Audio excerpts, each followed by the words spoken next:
ચાલો છોકરાઓ, પૃથ્વી sir chemistry YouTube ચેનલમાં તમારા બધાનું સ્વાગત છે.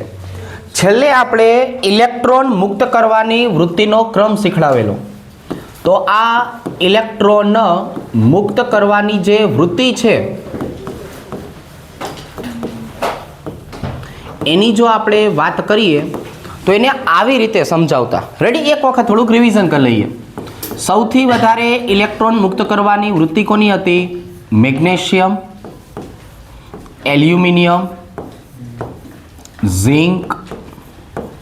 ત્યાર પછી આપણે છોકરાઓ વાત કરી હતી નિકલ, સોરી આપણે અહીંયા એફઈ જે છે એનું બૂચ મારી દીધું હતું, પાછું બોલાવી લીધું. ચાલો, Fe+2, નિકલ +2. એના પછી આપણે વાત કરશું હાઇડ્રોજન, કોપર +2, Ag+1 અને Au+3. ચલો જો આવી રીતે.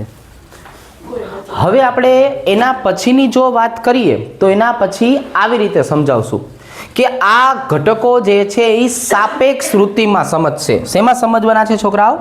સાપેક્ષ વૃત્તિમાં. સાપેક્ષ વૃત્તિનો મતલબ શું થાય? તો કે હવે પણ જ્યારે ઇલેક્ટ્રોન મુક્ત કરવાની સાપેક્ષ વૃત્તિની વાત કરશું ને તો આવી રીતે હશે. ઇલેક્ટ્રોન મુક્ત કરનાર, જો બધા ઇલેક્ટ્રોન મુક્ત કરી શકે છે, બધા જે છે એ એનોડ અને કેથોડ બની શકે, પણ એકબીજાની સાપેક્ષમાં. કઈ રીતે? એકબીજાની સાપેક્ષમાં. તો આ મુક્ત કરનાર ઘટકો આપણે કેમાં લેવાના છે? સાપેક્ષ ક્રમ લેવાનો છે. ગઈ વખતે આપણે એક ઉદાહરણ જે છે એ સમજાયું હતું.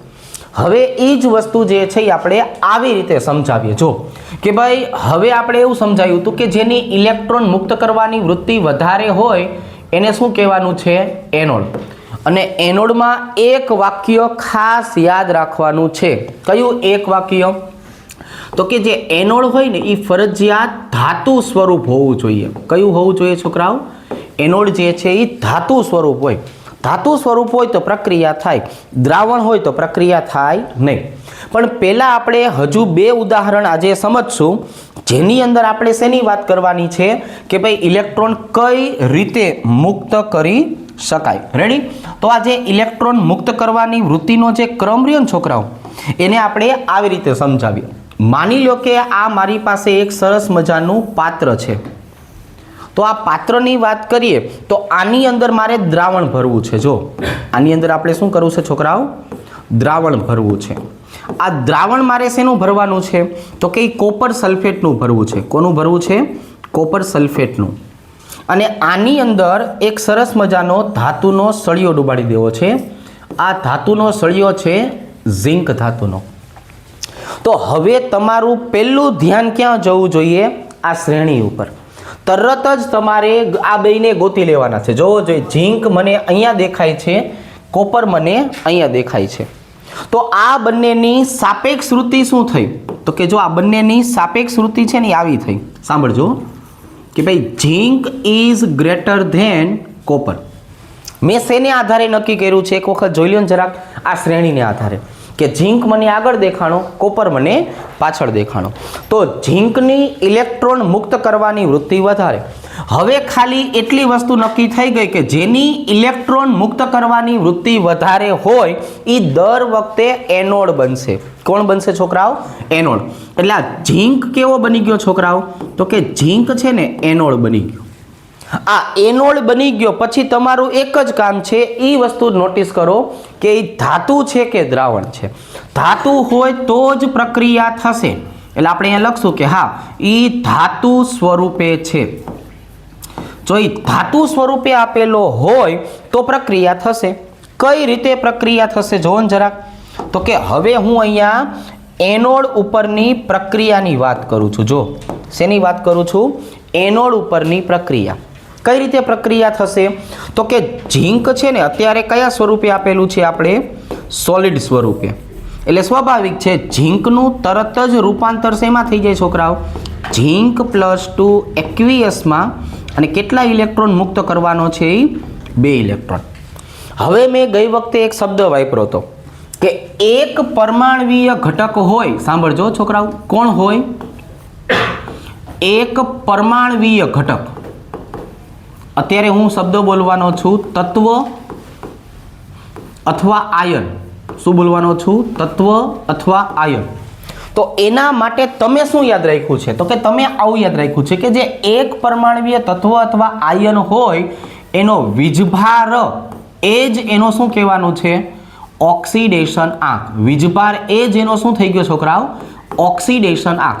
હવે આખી રેડોક્સ પ્રક્રિયાની જ્યારે વાત કરશું ને ઓક્સિડેશન આંક, તો ત્યારે આપણે આવું જોવાનું છે કે ઓક્સિડેશન આંકમાં વધારો થાય છે કે ઓક્સિડેશન આંકમાં ઘટાડો થાય છે. તો અહીંયા મને જોવા મળ્યું કે 0 માંથી +2 થયું એટલે પ્રક્રિયા કઈ થઈ ગઈ? ઓક્સિડેશન. તો અહીંયા મારે કાઉન્સમાં લખવાનું છે આ પ્રક્રિયાને ઓક્સિડેશન બોલે. હવે આ 2 ઇલેક્ટ્રોન જે રહ્યા ને છોકરાઓ, એ ઝીંક જે છે એ દ્રાવણમાં મોકલશે. જો એ 2 ઇલેક્ટ્રોન ક્યાં આવશે? દ્રાવણમાં આવશે. જો 2 ઇલેક્ટ્રોન. હવે દ્રાવણ કોનું છે જરાક જોવો જોઈએ. કોપર સલ્ફેટનું. પ્રક્રિયા કેમ થાય ને હું તમને સમજાવું છું. તો અહીંયા આવી ગયું છોકરાઓ કોપર +2 SO4 -2. રેડી? કોપર +2 અને SO4 -2. તો હવે જો હું આની વાત કરું છોકરાઓ તો આવી રીતે સમજાવીશ કે આ જે છૂટા પડેલા 2 ઇલેક્ટ્રોન છે એ સ્વીકારી કોણ લેવાનું છે? આ 2 ઇલેક્ટ્રોન છે એ કોણ સ્વીકારશે? કોપર સ્વીકારે. કોણ સ્વીકારે? કોપર. તો હવે આપણે અહીંયા લખશું કેથોડ ઉપરનું સમીકરણ. જો કયું સમીકરણ લખશું? કેથોડ ઉપરનું. કઈ રીતે? કે કોપર +2 જે એકવીય સ્વરૂપ છે છોકરાઓ, એ જ્યારે આ 2 ઇલેક્ટ્રોન સ્વીકારે એટલે તરત જ એનું રૂપાંતરણ છે એ શેમાં થઈ ગયું? કોપર સોલિડમાં થઈ ગયું. જો શેમાં થઈ ગયું? કોપર સોલિડમાં. દેખાય છે? હવે કોપર સોલિડ બન્યું છે એટલે અમારે અહીંયા લખવું પડશે પ્રક્રિયાનું નામ. અહીંયા મને દેખાણું કે કોપરનો ઓક્સિડેશન આંક કેટલો છે? +2. અહીંયા કોપર જે છે એનો ઓક્સિડેશન આંક કેટલો છે? 0. તો પ્રક્રિયા દરમિયાન ખબર પડી કે ઓક્સિડેશન આંક ઘટે તો એને આપણે રિડક્શન તરીકે ઓળખશું. હવે તમારે આખા ચેપ્ટરમાં 2 શબ્દ યાદ રાખવાના. ઓક્સિડેશન આંક વધે તો એનોડ, ઓક્સિડેશન આંક ઘટે તો કેથોડ. રેડી? ઓકે. હવે આ સંપૂર્ણ પ્રક્રિયા કઈ રીતે થાય? જો મારે આ સંપૂર્ણ પ્રક્રિયા તમને સમજાવી હોય તો સંપૂર્ણ પ્રક્રિયા કઈ રીતે થાય?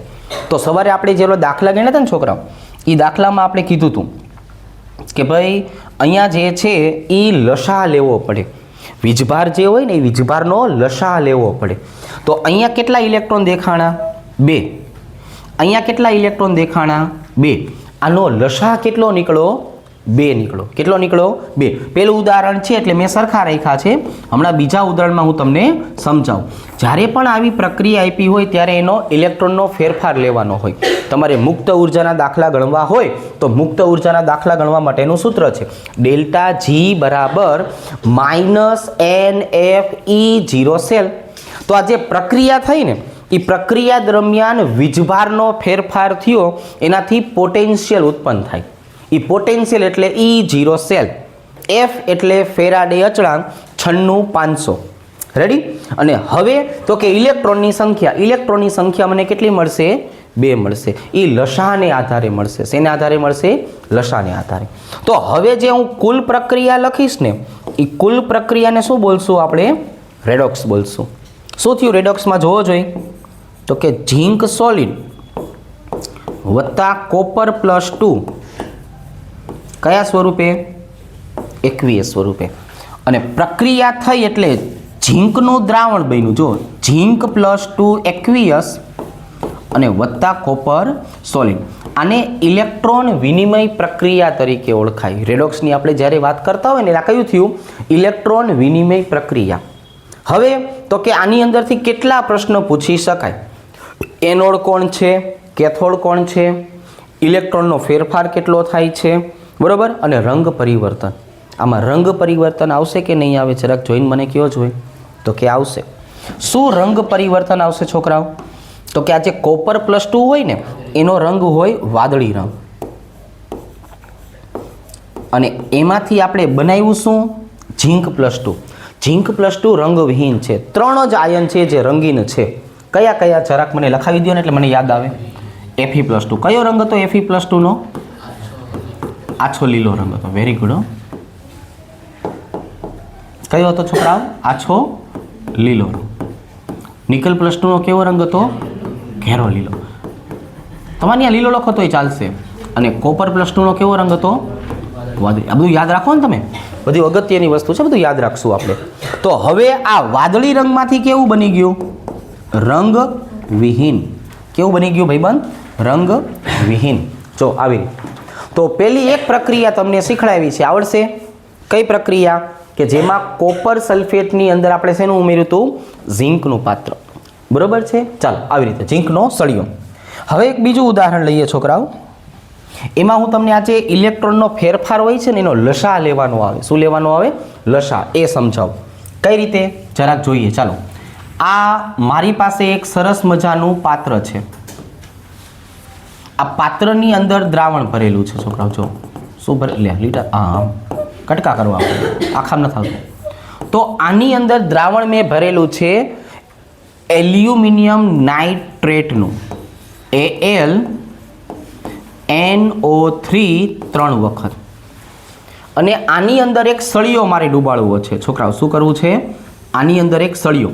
એ જે મેં સળિયો ડૂબાડ્યો છે ને એ મેગ્નેશિયમ ધાતુનો છે. કોનો છે? મેગ્નેશિયમ ધાતુનો. આવી રીતે.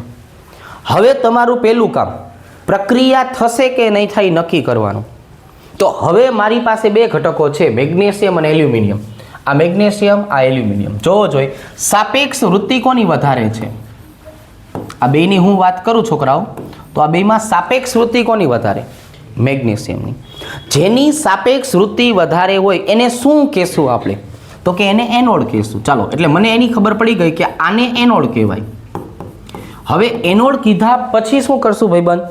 ચેક કરશું કે એનોડ જેને હું કહું છું ધાતુ સ્વરૂપ, ધાતુનો સળિયો એવું ફિક્સ નહીં. શું હોવું છે ભાઈબંધ? ધાતુ સ્વરૂપ. સળિયો છે એટલે ધાતુ સ્વરૂપ થઈ ગયું. તો કે હા, અત્યારે આ ધાતુ તરીકે આવેલો છે. અહીંયા પ્રક્રિયા થાય છે. અહીંયા પ્રક્રિયા થાય છે. કઈ રીતે પ્રક્રિયા થશે? તો હવે હું તમને પ્રક્રિયા સમજાવું. જો ભાઈબંધ હાલો, એનોડ ઉપરની પ્રક્રિયા લખાવો મને. એનોડ ઉપરની શું કરશું? એનોડ ઉપરની પ્રક્રિયામાં મેગ્નેશિયમ છે એ ધાતુ સ્વરૂપે છે. થોડુંક એવું શીખવાનું છે આ પ્રક્રિયામાં. હજી બે ઉદાહરણ આવા લઈશ જેમાં વીજભારનો ફેરફાર થતો હોય ને એવા, પછી જરૂર નહીં પડે. તો હવે જે મેગ્નેશિયમ છે એનો વીજભાર +2 છે, એટલે એનો ઓક્સિડેશન આંક કેટલો થયો? 2. ઓક્સિડેશન આંક 2 નો મતલબ એવો થયો કે ધારે ને તો એ વધુમાં વધુ કેટલા ઇલેક્ટ્રોન ગુમાવી શકે? 2. તો અહીંયા એ મેગ્નેશિયમ જે છે એનું રૂપાંતર થઈ ગયું Mg+2 એક્વિયસમાં. જો શેમાં થઈ ગયું? Mg+2 એક્વિયસમાં. અને એને કેટલા ઇલેક્ટ્રોન છૂટા પડ્યા છોકરાઓ? 2. પ્રક્રિયા 0 માંથી +2 થઈ એટલે આને મારે કેવું પડશે? ઓક્સિડેશન. પણ હવે એ 2 ઇલેક્ટ્રોન ક્યાં આવ્યા? દ્રાવણની અંદર આવ્યા ભાઈબંધ. 2 ઇલેક્ટ્રોન ક્યાં આવ્યા? દ્રાવણની અંદર. પણ હવે આજે આપણો એલ્યુમિનિયમ છે ને એને જરાક જોવો જોઈએ. એલ્યુમિનિયમ કયો છે છોકરાઓ? +3. તો એની પ્રક્રિયા થશે, પણ એની પ્રક્રિયા આવી રીતે થશે. જો કેથોડ બરાબર, મારે થોડીક જગ્યા રાખવી પડશે, એલ્યુમિનિયમ +3 એક્વિયસ કેટલા ઇલેક્ટ્રોન સ્વીકારે છે? 3. એટલે એનું રૂપાંતરણ શેમાં થઈ ગયું છોકરાઓ? એલ્યુમિનિયમ સોલિડમાં. Very good. +3 માંથી 0 બન્યું એટલે પ્રક્રિયા કઈ થઈ? તો કે પ્રક્રિયા રિડક્શન થઈ. હાલો, પણ તકલીફ તમને ક્યાં પડી? તકલીફ ક્યાં પડી? ઓલો 2 ઇલેક્ટ્રોન ગુમાવે છે, આ 3 સ્વીકારે છે. પ્રક્રિયા કોઈ દિવસ સંતુલન અવસ્થામાં આવવાની નથી. એટલે આપણે લસા લેવો પડે ભાઈબંધ. એટલે આપણે શું લેવો પડે? લસા લેવો પડે. હવે આનો લસા બોલો. ગણિત વાળા છો ને? ચાલો, આનો લસા કેટલો આવશે? 2 અને 3 ઇલેક્ટ્રોનનો 6 આવે. કેટલો? 6. તો લસા મને મળ્યો 6 ઇલેક્ટ્રોન. તો હવે મારે 6 ઇલેક્ટ્રોન કરવા હોય તો કઈ રીતે કરશું? 6 ઇલેક્ટ્રોન મારે કરવા હોય તો આ સમીકરણને હું કેટલા વડે ગુણીશ છોકરાઓ? આ સમીકરણ જે છે એ સમીકરણને મારે કેટલા વડે ગુણવું પડશે? જો ઝીણકું એવું લીધું એટલે હમાય ને, એટલે આવી રીતના. હાલો, કેટલા વડે ગુણશું? 3 વડે. એટલે 3 mg સોલિડ એમાંથી બનશે 3mg+2. હવે અહીંયા જો +2 × 3 કેટલા થયા 6. એટલે 0 કરવા માટે કેટલા ઇલેક્ટ્રોન વડે ગુણવું પડે 6.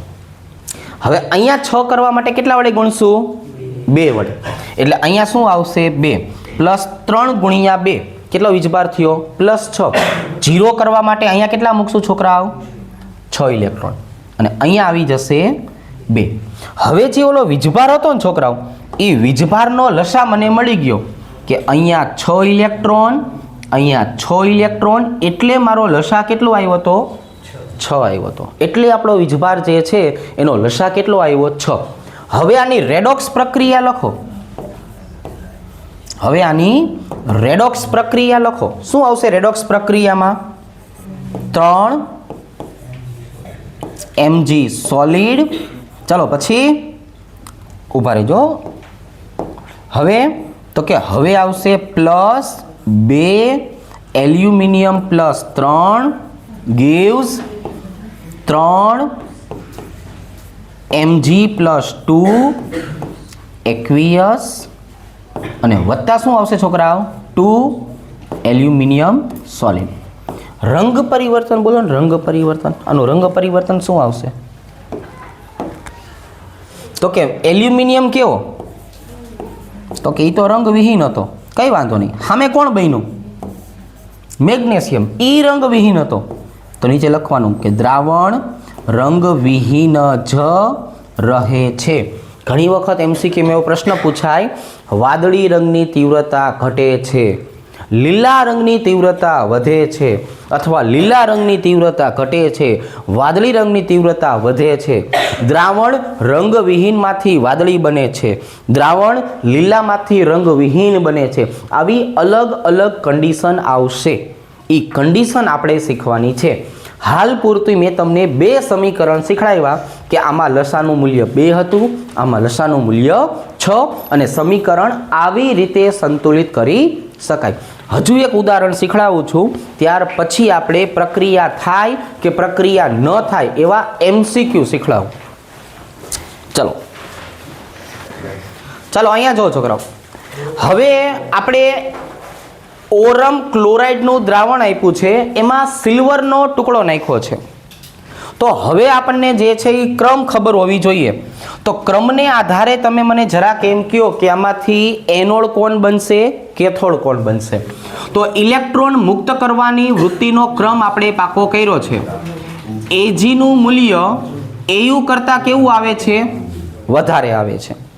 તો હવે અહીંયા જો Ag જે છે એ વધારે છે એટલે શું બની ગયો તો કે ભાઈ Ag વધારે છે એટલે એનોડ બની ગયો. તરત જ શું ચેક કરવાનું કીધું કે આ કયા સ્વરૂપે આવેલો છે તો કે ભાઈ ધાતુ સ્વરૂપે આવેલો છે. ધાતુ સ્વરૂપે આવેલો છે એટલે પ્રક્રિયા થશે. હવે આ પ્રક્રિયા કઈ રીતે કરશે એ સમજાવું કે જો હું છોકરાઓ એનોડની વાત કરું સમજજો તો એનોડની અંદર આપણને શું જોવા મળ્યું તો કે એનોડની અંદર આપણને આવું જોવા મળ્યું કે Ag સોલિડ તરીકે જ્યારે આવેલો હોય છોકરાઓ એટલે એની તમે પ્રક્રિયા કરો તો એમાંથી એક ઇલેક્ટ્રોન છૂટો પડશે અને 1+1 વાળો વીજભાર આવશે. ઓક્સિડેશન આંખની મને ખબર પડી ગઈ છે 0 માંથી +1 થાય એટલે આવી પ્રક્રિયાને એનોડ કહેવાય. હવે અહીંયા જો કેથોડ તરીકે કોણ આવેલું છે કેથોડ તરીકે તો કે ભાઈ કેથોડ તરીકે આવેલું છે AuCl3.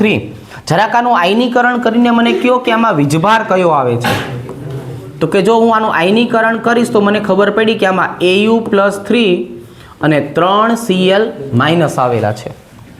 તો અહીંયા શું બન્યું તો કે જો અહીંયા આવું બન્યું Au+3 એક્વિયસ સ્વરૂપે સાંભળજો એ 3 ઇલેક્ટ્રોન સ્વીકારે છે. કેટલા ઇલેક્ટ્રોન સ્વીકારે છે 3. એટલે હવે એમાંથી બનવાનું છે શું તો કે બનવાનું છે Au સોલિડ. ઓક્સિડેશન આંખ ઉપર આપણી નજર છે એટલે આપણને ખબર પડી કે +3 માંથી છોકરાઓ 0 બને તો આવી પ્રક્રિયાને શું કહેવાય તો કે ભાઈ આવી પ્રક્રિયાને રિડક્શન કહેવાય. હવે આપણે એ જોવાનું છે કે લસા કેટલો આવશે. તો અહીંયા જુઓ છોકરાઓ અહીંયા મને +1 જોવા મળ્યું અહીંયા મને +3 જોવા મળ્યું. 1 અને 3 વીજભારનો લસાઅ કેટલો નીકળ્યો? લસાઅ તો કે ભાઈ વીજભારનો લસાઅ જે છે એ 3 નીકળ્યો. એટલે સ્વાભાવિક છે આપણે સમીકરણને સંતુલિત કરવું હોય તો ઉપરના સમીકરણને 3 વડે ગુણવાનું, નીચેના સમીકરણને ગુણવાની જરૂર નથી. એટલે જો અહીંયા હું 3 લખું છું, 3 3 અને 3. રેડી? જોવો જોઈએ. +1 ગુણ્યા 3 એટલે +3, 0 કરવા 3 ઇલેક્ટ્રોન, બરાબર? 3 અને 3. તો હવે તો આ 3 ઇલેક્ટ્રોન કેન્સલ, એટલે આપણી રેડોક્સ પ્રક્રિયા કઈ થઈ છોકરાઓ?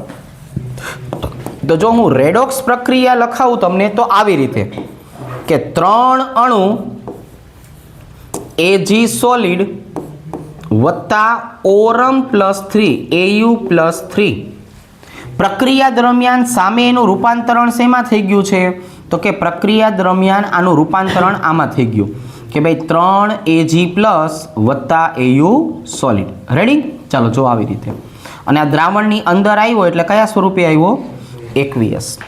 ઓકે, તો પ્રક્રિયા થશે કે નહીં થાય, અને પ્રક્રિયા થશે તો કઈ રીતના લસાઅ મળશે, કઈ રીતની રેડોક્સ પ્રક્રિયા થશે એ આપણને હવે આવડી ગયું. હવે અહીંયા આપણે જોવા જઈએ છોકરાઓ તો આ કેવો છે? Au+3. તો કે Au+3 પોતે રંગવિહીન છે. આ ખાસ લખવાનું, ભલે રંગવિહીનમાંથી રંગવિહીન જ બનશે મોટા ભાગે, પણ તોય રંગ લખવાના, જેથી આપણને દર વખતે યાદ રહે કે રંગનું પણ મહત્વ હોય છે. જો આવી રીતે. તો હવે લસાઅવાળા સમીકરણ આટલા હતા. હવે હું તમને એવું સમજાવું છું કે ભાઈ પ્રક્રિયા થશે કે પ્રક્રિયા નહીં થાય એવા જો તમને પ્રશ્ન પૂછે, MCQમાં હશે, તો પ્રશ્ન જે છે એ આવી રીતના હશે. ચાલો પહેલા આપણે એક ઉદાહરણ સોલ્વ કરીએ. માની લો કે આપણી પાસે એક અહીંયા સરસ મજાનું પાત્ર છે. પાત્રની અંદર આપણે એક દ્રાવણ ભરેલું છે. રેડી? હવે પ્રક્રિયા કેવી થશે એ હવામાં નક્કી કરવાનું છે. કોનું રૂપાંતરણ શેમાં થાય, સમીકરણ લખવાના નથી. તો આજે મેં દ્રાવણ લીધેલું છે ને છોકરાઓ, એ નિકલ સલ્ફેટનું દ્રાવણ છે. જો આ દ્રાવણ કોનું છે? નિકલ સલ્ફેટનું. અને આની અંદર મેં સળિયો ડુબાડેલો જે છે, સળિયો, એ સળિયો આપણી પાસે ઝીંક ધાતુમાંથી બનેલો છે. શેમાંથી બનેલો છે? ઝીંક ધાતુમાંથી. પ્રશ્ન એવો પૂછ્યો છે પ્રક્રિયા થશે કે નહીં જણાવો. તો આપણે પહેલું કામ શું કરશું? તો કે પહેલા આપણે ઇલેક્ટ્રોન મુક્ત કરવાનો ક્રમ જોશું. તો આપણને ખબર પડી કે zinc is greater than nickel. ઝીંકની ઇલેક્ટ્રોન મુક્ત કરવાની વૃત્તિ નિકલ કરતાં વધારે છે. તો હવે આ ઝીંક કેવું બની ગયું છોકરાઓ? તો કે ભાઈ ઝીંક એનોડ બની ગયું. જો પછી તરત આપણું કામ શું? તો કે ઝીંક કયા સ્વરૂપે છે? તો કે ઝીંક છે ને એ ધાતુ સ્વરૂપે છે. કયા સ્વરૂપે છે છોકરાઓ? ધાતુ. જો ઝીંક ધાતુ સ્વરૂપે હોય તો પ્રક્રિયા થશે. હવે રંગ પરિવર્તન કેવું થશે? રંગ પરિવર્તન, કેમ કે બીજો પ્રશ્ન આપણને એ પૂછશે ને સામે કે રંગ પરિવર્તન જણાવો. તો રંગ પરિવર્તન શું થયું? તો કે નિકલ જે છે એ કયા સ્વરૂપે આવેલું હતું ભાઈબંધ? તો કે નિકલ +2 સ્વરૂપે આવેલું હતું. જોવો જોઈએ નિકલ +2 નો કોઈ રંગ હોય છે? તો કે હા. કેવો હોય છે? લીલો. તો લીલા રંગ જે છે એનું રૂપાંતરણ શેમાં થશે? તો કે એમાંથી થશે રંગવિહીન. શેમાં થશે? રંગવિહીન. પણ પ્રશ્ન આપણને કયો પૂછાણો હતો? પ્રક્રિયા થશે કે નહીં થાય? તો કે હા, આની અંદર પ્રક્રિયા થાય છે. હવે આવો ને આવો એક બીજો પ્રશ્ન સોલ્વ કરાવું. જો છોકરાઓ બે જ વસ્તુનું આપણે ધ્યાન રાખશું. અહીંયા મારી પાસે એક સરસ મજાનું પાત્ર છે. આ પાત્રની અંદર મેં દ્રાવણ ભરેલું છે MgSO4 નું. સાંભળજો, દ્રાવણ શેનું ભરેલું છે? MgSO4 નું. અને આની અંદર હું જે સળિયો ડુબાડવાનો છું ને, એ સળિયો કોનો આવેલો છે? તો કે સળિયો આવેલો છે સિલ્વર ધાતુનો. જો સળિયો કોનો આવેલો છે? સિલ્વર ધાતુનો. થોડુંક ધ્યાન રાખો ભાઈબંધ, આવડી જશે. હવે અહીંયા મારી પાસે બે પ્રકારના ઘટક આવેલા છે. એક સિલ્વર અને એક કોણ આવેલું છે છોકરાઓ? મેગ્નેશિયમ. રેડી? હવે આ બેમાંથી ઇલેક્ટ્રોન મુક્ત કરવાની વૃત્તિ કોની વધારે? તો કે મેગ્નેશિયમની. એટલે હવે મેં લખી નાખ્યું કે ભાઈ મેગ્નેશિયમ જે છે એ એનોડ બનશે. આ મેગ્નેશિયમ આપણો ભાઈબંધ કેવો બનશે છોકરાઓ? એનોડ બનશે. જો મેગ્નેશિયમ એનોડ બન્યો. પણ મેગ્નેશિયમ કયા સ્વરૂપે આવેલો છે? તો કે મેગ્નેશિયમ આવેલો છે દ્રાવણ સ્વરૂપે. જ્યારે એનોડ દ્રાવણ સ્વરૂપે હોય ત્યારે આપણે શીખડાવેલું છે કે એ પહેલેથી ઓક્સિડેશન પ્રક્રિયા કરીને આવ્યો છે. હવે આ પાત્રની અંદર કોઈ રાસાયણિક પ્રક્રિયા થશે નહીં. આમાં પ્રક્રિયા જ થવાની નથી. તમે મેગ્નેશિયમના દ્રાવણની અંદર સિલ્વરનો ટુકડો નાખો, રાસાયણિક પ્રક્રિયા થતી નથી. ખ્યાલ આવી જશે? સમજાઈ જશે? ચાલો આ જો છોકરાઓ, હવે આપણે આટલા ઉદાહરણ વ્યવસ્થિત રીતે સોલ્વ કરીએ એટલે આપણને બધી વસ્તુનો આઈડિયા આવી જાય. આપણે એક ઇલેક્ટ્રોન મુક્ત કરવાની વૃત્તિનો ક્રમ વ્યવસ્થિત પાકો કરવાનો. અહીંયા મારી પાસે બે ધાતુ આવેલી છે, મેગ્નેશિયમ અને સિલ્વર. મને શ્રેણી મોઢે છે એટલે મને ખબર પડી કે મેગ્નેશિયમ આગળ આવશે, એની ઇલેક્ટ્રોન મુક્ત કરવાની વૃત્તિ વધારે છે. એટલે મેગ્નેશિયમ કોણ બની ગયો? એનોડ. પછી મારે એક વસ્તુ ચેક કરવાની કે મેગ્નેશિયમ કયા સ્વરૂપે છે? તો કે મેગ્નેશિયમ ધાતુ સ્વરૂપે છે. હવે જો મેગ્નેશિયમ છોકરાઓ ધાતુ સ્વરૂપે હોય, આ પ્રક્રિયા થાય. જોવો જોઈએ, કોઈને આમાં વાંધો ખરા? હવે અહીંયા જો, હવે મારી પાસે બીજી બે ધાતુ આવેલી છે, ઓરમ અને કોપર. શ્રેણી પ્રમાણે જોવા જઈએ એટલે કોપર, એજી અને ઓરમ. તો એનો મતલબ એવો થયો કોપરની ઇલેક્ટ્રોન મુક્ત કરવાની વૃત્તિ વધારે છે. એટલે કોપર કેવું બની ગયું છોકરાઓ જરાક જોવો જોઈએ, તો કે કોપર બની ગયું એનોડ. પછી તમારે તરત જ બાજુમાં શું ચેક કરવાનું છે? કોપર કયા સ્વરૂપે આવેલું છે? તો કે કોપર મને દ્રાવણમાં જોવા મળે છે. દ્રાવણમાં જોવા મળે એટલે આ પ્રક્રિયા થતી નથી. રેડી? આ પ્રક્રિયા જે છે એ પ્રક્રિયા થવાની નથી. હવે અહીંયા જુઓ છોકરાઓ, આપણને બીજી બે ધાતુ જોવા મળી, એલ્યુમિનિયમ અને નિકલ. હવે એલ્યુમિનિયમ અને નિકલની આપણે વાત કરીએ એટલે એલ્યુમિનિયમ શરૂઆતમાં આવે છે. એલ્યુમિનિયમની ઇલેક્ટ્રોન મુક્ત કરવાની વૃત્તિ વધારે છે. એટલે તરત તમે નીચે શું લખેલું હશે છોકરાઓ? તો કે નીચે લખેલું હશે એનોડ. હવે જો આ એનોડ સ્વરૂપની હું વાત કરું, પછી હું ચેક કરું કે ભાઈ એલ્યુમિનિયમનો સળિયો છે. એલ્યુમિનિયમનો સળિયો એટલે શું કહેવાય? તો કે ધાતુ સ્વરૂપ. તો આમાં રાસાયણિક પ્રક્રિયા થશે. પણ અહીંયા મને હવે છોકરાઓ જોવા મળ્યું કે નિકલનું દ્રાવણ છે, જેનું રૂપાંતરણ શેમાં થશે? નિકલ સોલિડમાં. એટલે અહીંયા આપણે શું લખશું કે લીલો રંગ છે એ લીલા રંગમાંથી કેવું બની જશે? રંગવિહીન. જો રંગ પરિવર્તન થતું હોય તો આપણે છોકરાઓ દાંત કાઢીને લખશું. જો રંગ પરિવર્તન નથી થતું તો દર્શાવવાની જરૂર નથી. હવે એના પછીની જો આપણે વાત કરીએ છોકરાઓ, તો એના પછી આવી રીતે દર્શાવશું. જો અહીંયા કોપર અને એફી આપેલું છે, કોપર અને એફી. હવે તમને શું ખબર પડી કે ભાઈ કોપર અને એફીની વાત કરીએ તો એમાં એફીની ઇલેક્ટ્રોન મુક્ત કરવાની વૃત્તિ વધારે. એટલે તમે તરત જ એફીની નીચે શું લખેલું હશે છોકરાઓ?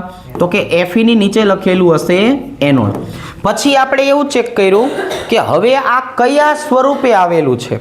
તો કે ભાઈ કયા સ્વરૂપે આવેલું છે? તો કે ભાઈ આ તો દ્રાવણ છે. તો જો દ્રાવણ સ્વરૂપે હોય તો આ પ્રક્રિયા થાય નહીં. દ્રાવણ સ્વરૂપે હોય તો પ્રક્રિયા થાય નહીં. તો અહીંયા આપણે છોકરાઓ અલગ અલગ રીતે આટલી પ્રક્રિયા દર્શાવી. એ પ્રક્રિયામાં જો આ બેમાં પ્રક્રિયા થઈ, આ બેમાં પ્રક્રિયા ન થઈ. કોઈને કાંઈ પ્રશ્ન ખરા?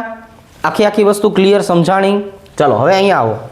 હવે અહીંયા મારી પાસે એક બાજુએ નિકલ આવેલું છે, એક બાજુએ એલ્યુમિનિયમ આવેલું છે.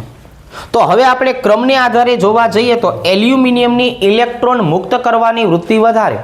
તો એટલે એલ્યુમિનિયમ કોણ બની ગયું છોકરાઓ?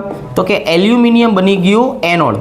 પછી શું ચેક કરો છો? પછી ચેક કરો છો કે એ કયા સ્વરૂપે આવેલું છે? તો કે પછી દ્રાવણ સ્વરૂપે આવેલું છે. જો આ દ્રાવણ સ્વરૂપે આવેલું હોય તો સમજવાનું આમાં પ્રક્રિયા થશે નહીં. આમાં પ્રક્રિયા છોકરાઓ હવે થવાની નથી. હવે અહીંયા જો દ્રાવણ કોનું હતું? AgNO3 નું. અને આજે આપણે વાટકી બનાવી છે, વાટકી પોતે શેની બનેલી છે? ઝિંક ધાતુની. તો આપણી પાસે બીજા બે ઘટક આવી ગયા, ઝિંક અને એજી. તો અહીંયા ઝિંકની ઇલેક્ટ્રોન મુક્ત કરવાની વૃત્તિ વધારે છે. હવે તો કે હવે ઝિંક કોણ બની ગયું છોકરાઓ? એનોડ. એનોડ બની ગયું અને કયા સ્વરૂપે આવેલું છે? ધાતુ સ્વરૂપે. તો એનો મતલબ એવો થયો પ્રક્રિયા થશે. તો આ વખતે પ્રશ્ન આવો હશે કે ઝિંકના પાત્રમાં AgNO3 નું દ્રાવણ ભરી શકાય? તો આપણે કહેવાનું ના. એક વખત ફરીથી સાંભળો, પ્રશ્ન શું પૂછ્યો હશે? કન્ફ્યુઝન વાળો પ્રશ્ન હોય. પ્રક્રિયા થશે પ્રક્રિયા થશે નહીં એવો પ્રશ્ન નથી. પ્રશ્ન એવો છે કે ઝિંકના પાત્રમાં AgNO3 નું દ્રાવણ ભરી શકાય? તો કે ના, નો ભરી શકાય. શું કામ? ઝિંક એનોડ બનશે એટલે એનું ઝિંક +2 આયનમાં રૂપાંતર થશે. ઝિંકનું પાત્ર ખવાઈ જશે. ઝિંકનું પાત્ર શું થશે? ખવાઈ જશે. આ વાટકીમાં કાણા પડી જાય, દ્રાવણ ઢોળાઈ જાય. એટલે તમે ભરી શકો નહીં, કારણ કે રાસાયણિક પ્રક્રિયા થાય છે. ક્લિયર? આવો પ્રશ્ન પૂછાશે. પ્રશ્ન ઉપર થોડુંક ધ્યાન રાખજો. ચલો, હવે એના પછીની આપણે છોકરાઓ વાત કરીએ આવી રીતે કે અહીંયા તમને લોખંડની ખીલી આપી છે અને કોપરનું દ્રાવણ આપ્યું છે. શું થયું?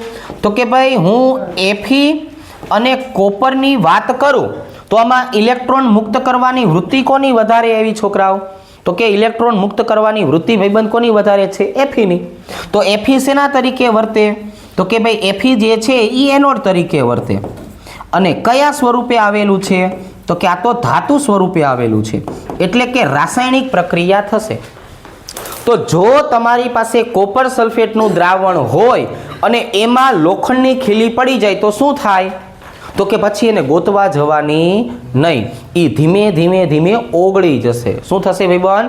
લોખંડની ખીલી ધીમે ધીમે ઓગળી જશે. ખ્યાલ આવી ગયો? વસ્તુ સમજાઈ ગઈ? શું કામ ઓગળી જશે? કેમ કે લોખંડનું રૂપાંતર શેમાં થશે? Fe+2 આયનમાં. થોડીક વાર પછી શું જોવા મળશે? થોડીક વાર પછી તમને FeSO4 નું દ્રાવણ જોવા મળશે. કોનું દ્રાવણ જોવા મળશે?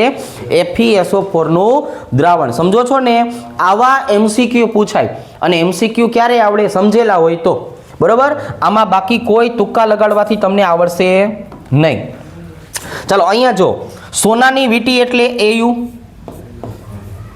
અને મેગ્નેશિયમ સલ્ફેટનું દ્રાવણ એટલે Mg. શું થશે પ્રક્રિયાની અંદર? તો કે ભાઈ પ્રક્રિયાની અંદર આવું જોવા મળશે કે ઇલેક્ટ્રોન મુક્ત કરવાની વૃત્તિ કોની વધારે? મેગ્નેશિયમની.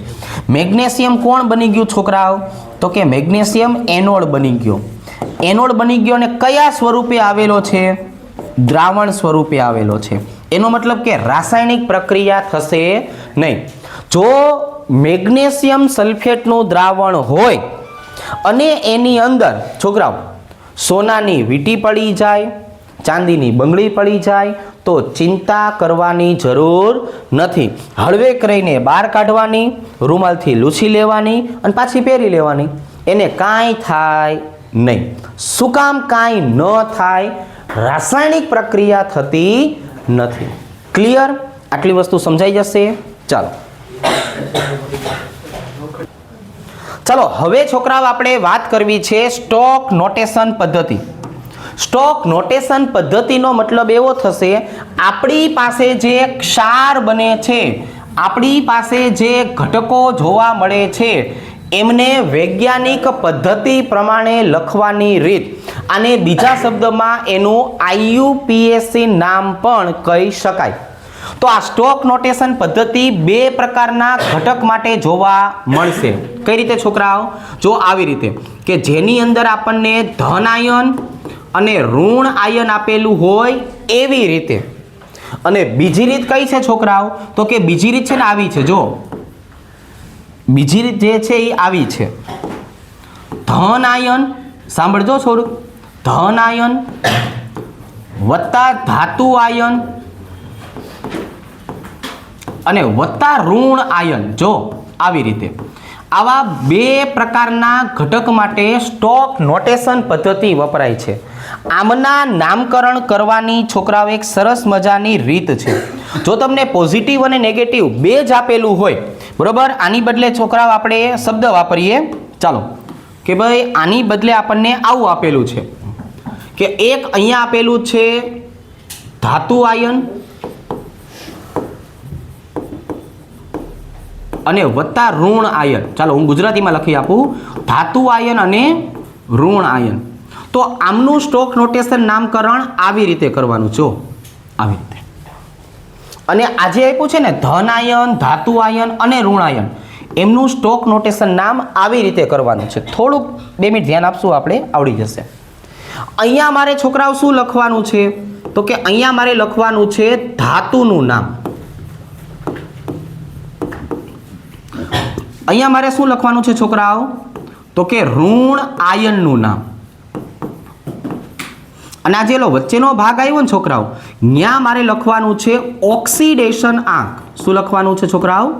ઓક્સિડેશન આંક. શેમાં લખશું ઓક્સિડેશન આંક? જરાક બોલો ને. તો કે ઓક્સિડેશન આંક લખવાનો છે રોમન આંકમાં. શેમાં લખવાનું છે છોકરાઓ? રોમન આંકમાં. આવી રીતે. અહીંયા છોકરાઓ આપણે શું લખવાનું છે? તો કે અહીંયા લખવાનું છે ધન આયનનું નામ વત્તા આજે રહ્યું ને ધાતુ અને ઋણ આયન, એ આખે આખું એક છોકરાઓ સંયોજન બનશે. શું બનશે છોકરાઓ? સંયોજન. એ સંયોજનનું નામ લખશું આપણે. રેડી? અને અહીંયા મારે લખવાનો છે ધાતુનો ઓક્સિડેશન આંક. સાંભળજો, ધાતુનો ઓક્સિડેશન આંક, એ પણ રોમન આંકમાં. રેડી?